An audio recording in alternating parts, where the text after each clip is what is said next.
Not when you're feeling good, not when that double espresso hits or the pre-primer workout hits, when you don't want to. And there's many times I remember not wanting to get out of bed, not wanting to train again. When I was a youngster, I hadn't even made it, but I had a vision to buy mom a house, buy my mom a house that had wallpaper on it, and that got me through.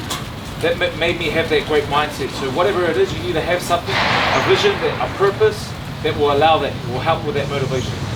So that's the first one, have a great mindset. And the second one would be set the standards high. Be the standard setter. You don't need to be the smartest guy in the room. You don't need to be the best looking guy in the room, like my bro here. You don't need to have the biggest muscles to work hard. So think in your life, if you can think, have a great mindset, but set the standards. So I'm the guy in this room that's prepared to bust my chops every day. Probably a bit of terminology. Bust my chop every day. I'm going to work harder than anyone in this team. And that's how you get your teammates respect. Not just from a physical point of view, but from a, say, for example, a moral point of view. Be that guy that sets the standard. Be the guy that, you know, not everyone wants to be around, but they all respect because you set the standard. So be that guy. So that's my two messages. What was my two messages? So one was to obviously work hard. Yep. Two, obviously make sure that, you know, so if you work hard, other people will respect you, not just what other people. I just wanted to make sure. Alright boys, anyone open to the floor? Anyone have any questions? You can ask me anything too. Yes. What do you like the most? Which do you like the most? Brazilian, Brazilian, or black? Oh wow, all different challenges. When I was a rugby league player, I love rugby league. When I was a rugby union player, I love rugby union. I believe that when you're in something, to be authentic, you've got to be in it to win it. You can't be thinking about anything else at that time. So that was my mindset, and I think boxing, the reason why I love boxing is because I was never the greatest boxer, but it was a challenge. And I understand, you know, with my mindset, the great mindset is putting yourself out there, putting yourself in new challenges, but prepared to work hard. And with boxing, that's all it is. It's a challenge. I may lose, I may win, but I know I'll grow from it. How do you handle pressure, especially in like big games? Yeah, it's a great question, man. Pressure in big games. I think pressure in big games, pressure in life comes in all forms. I call it the stormy weather of life, and it's going to hit everyone. But your boat needs to be equipped. Your boat needs to be equipped to deal with that pressure, to deal with the stormy weather, the stormy waters. And for me, I'm a Muslim. My faith, that's my, I guess, my base. That's my go-to. When the stormy weather of life hits, I go back. I draw on the strength of Islam. I draw on the strength of my Creator. But that message is a simple one because it's whatever walk of life you have. You've got to have something that you believe in that's greater than yourself. You know, you've got to have something in your life that isn't just materialistic. So I was a youngster and I wanted to buy my own house of wallpaper when I was young. So when I got to 18, alhamdulillah, I achieved that. Yeah? But then it was, what now? You're always searching. So, you know, whatever it is, it's got to cater for that space. Because when the stormy weather of life hits, that's what will hold you in good stead. What now? You've given a lot of, you've given a lot of good advice as well, but what was the best piece of advice you got growing up when you go for that goal? My mother. So my mother and my father both dropped out of school at 13, 14. They didn't have an academic background.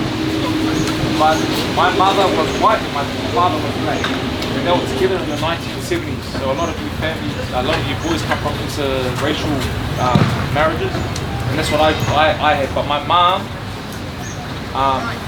she always stood for justice and stood what was for what was right. She would walk down the street with my dad, for example, and people would stand and spit on the floor because they were together. And she always told me when I was young, the book put me in good stead was it doesn't matter who you are, what colour you are, what ethnicity you are, it matters how you are as a person. So when it goes back to my point of setting the standards, black, white, yellow, orange, pink, if you set the standards as a morally good person, you'll be okay. What was your best memory of rugby? Man, best memory of rugby, there's been a few. Leading France. Oh, that was, yes. France was a good time actually. I had a really good time in France, but probably putting on the black jersey for the first time was special. Obviously winning the World Cup. But then also winning, who here knows what Super Rugby is? So when I won it in 2012 against Crusaders. But in 2011 I played for the Crusaders. And it was a gun side. You had all the best players in the world playing for them. They wanted me to stay. Charles Blackadder wanted me to stay down there, and I kind of wanted to stay, but I wanted to go closer to my mother, and I was sick of traveling. So I went to the Chiefs. The Chiefs, what? The Chiefs came second to last the year before. So we were a bunch of misfits. It's all different nationalities. We all came together with a common cause, a vision, and winning it with them was special, man. But not so much the final. The final was great, but it was the semi-final with the Crusaders. Here we are, we're playing a team that's pretty much the All Blacks. We've got guys that just want to go around the country and just go out for the fight, you know. Will your teammates give you a couple of Oh, we'll get, I'll give them a couple back right away. Sonny Bill, you used to live in Australia. Yes. Which one do you like the most? Australia Pies or Kiwi Pies? I still live in Australia. You still live in Australia? So my wife is Kate Malay. So she's Malaysian. And she's the boss of my house. So I don't know about you guys, but the Malaysians, yeah, the ladies, you're very calm in your demeanor. But man, you guys are really feisty. So my wife, we stayed in Australia. We live in Australia. Not going back. I would love to go back to New Zealand, but like I said, I'm up for boss. I'm the boss. It's good advice for you young guys, eh? As you said, there's a lot of people around you who may not have liked you, disrespect you. To say there were people close to you that were disrespecting you. Sometimes, man. You know, sometimes when, for example, after a game, the boys want to go out. Some of the boys want to go out. And I was strong enough to say, no, I'm not going out. It's not my way of life, or that's not how I get down. And, you know, I could tell maybe there was some, look through this guy for years, you know what I mean? But I walked that path, and I was proud enough to walk that path. Because I try to strive to hang my head on that, have that moral compass, you know? I didn't get it right all the time, but generally speaking, you know, that way of being gains respect. You may not gain all the friends in the world, but as long as, I always thought, as long as I'm being a good person, hate me or love me, you know, they'll respect me, you know what I mean? When you changed from league to union, you walked virtually straight back into the All Blacks very quickly. Was there any animosity towards that change? Yes. Oh, well, and always from then. Yes. I think, you know, in 80 I could kind of feel it. But I was always a guy that was just like the bird said, I always just try to be a good person, try to be a good man. And especially within the team, my mindset was, whatever team I was in, I was all about earning the boys' respect. And on the field and off the field. And I think that with that way of being, you have to be humble in your approach. You can't walk in the team. I've won a couple of NRL titles, or you know, I've won a World Cup going back into league. You know, I know it all. Anyone, you know, you can learn from anyone. That's how I used to carry myself. No matter if it's the coach, it's the captain, or it's the guy that's starting off. So I think that having that mindset really helped me put me in good stead. But I'm sure there'll be some words that say.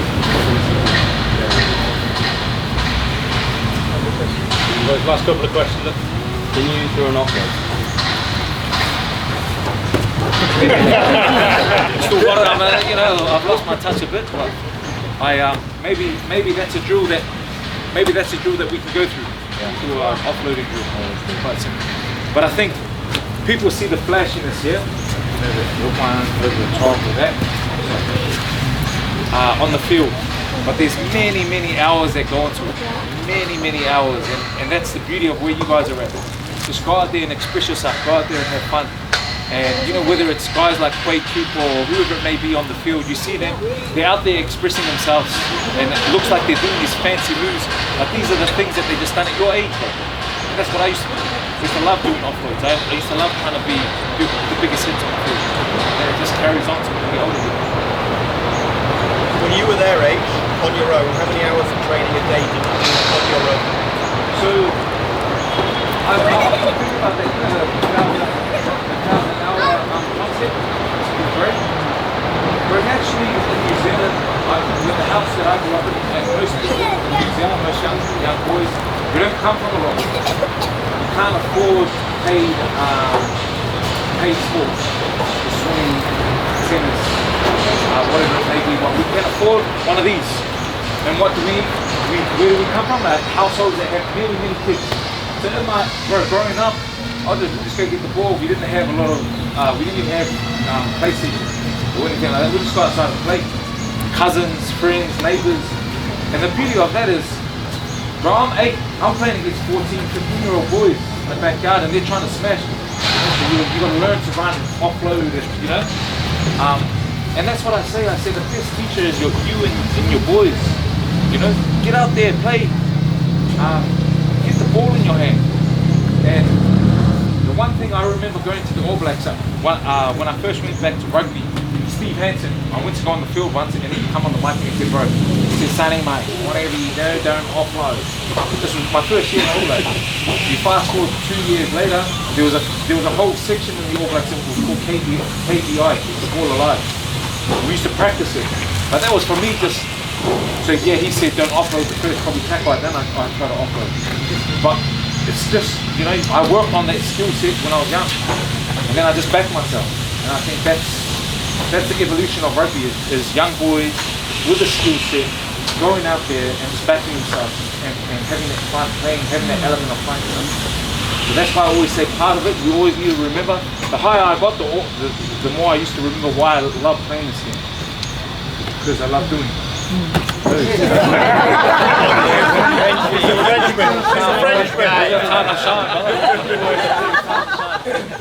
Well, I think that leads us on perfectly kind of to what we're into now. So we're into our coaches rotation. Okay, same teams we just had for them games of 2-touch. Going around to the coaches, we are working on our offload skill. So if Sonny does come round and you can show him up, then fair play. But with a pass like that, then I don't think you've got any chance. Let's go. Off you go, boys.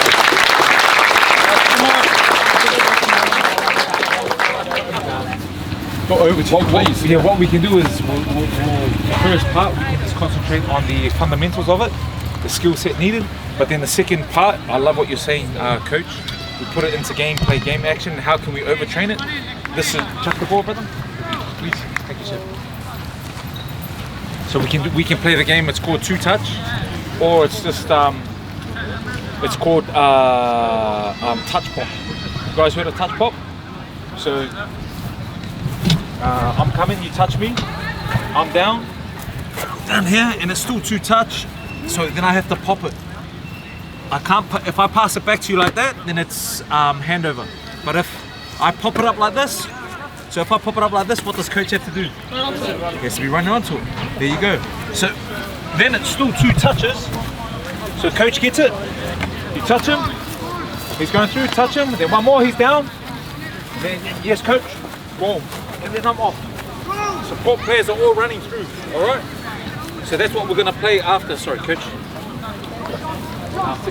Yes.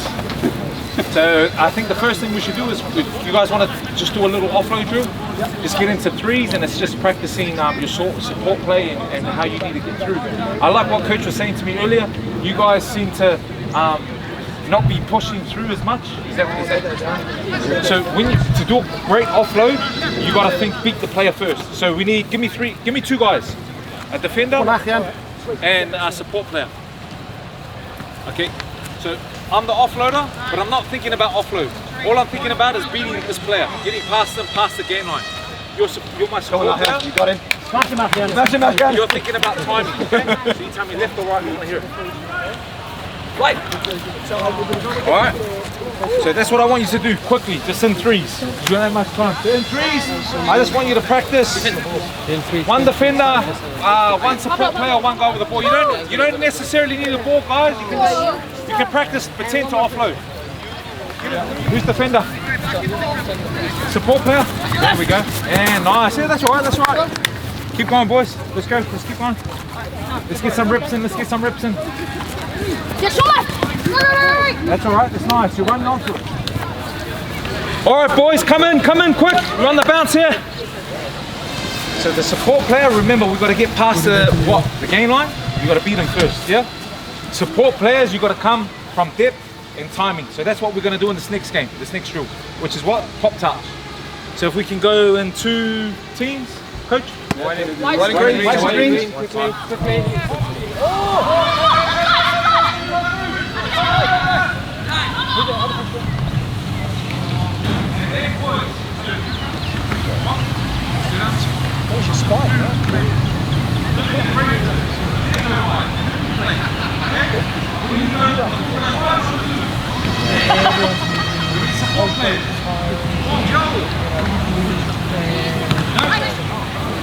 Go down. Go to ground. Go through. You understand, boys? Let's go. Let's play. Let's go. Come on, let's go. Go. Hop, keep going. Pass it out. Don't be scared of going down. Don't be scared. Don't be scared.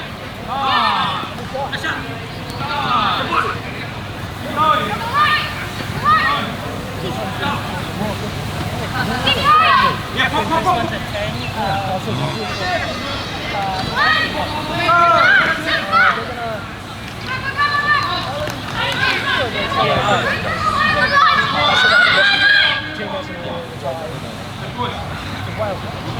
Hey, I studied in U14's the last 7 years. My number 1 ball bike because I like my father's racing shoes. I'm standing here. You guys are standing here. Yeah. I'm here. What's that going to do? Sorry, get out of here. Well, for anticipation, go. I play the for. I'm coming. Okay, yeah, he might tackle me, but we're going. Yeah, careful. Now, Prince started the but millennial years. That's it. Come on now. There we go. We're there. There we go. Let's go wide here. Let's go wide here. Let's go wide. Use the ball. Use the ball. Go wide. Yeah, millennial right how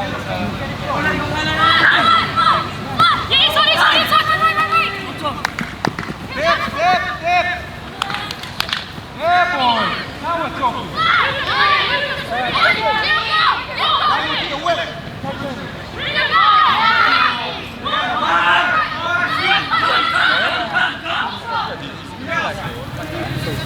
Wait, coaches as well.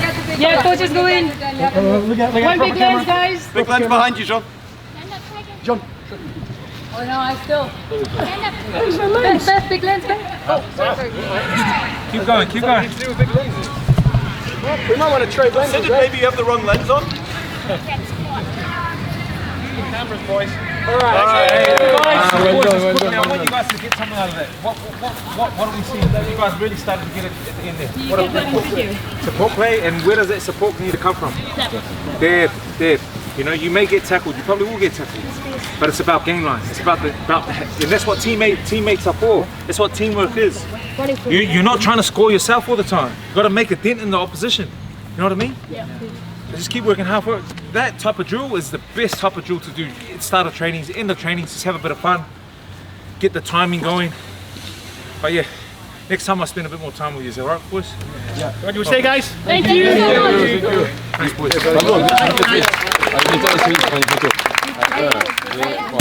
Fantastic, thank you. Thank you so much. It was amazing to have you.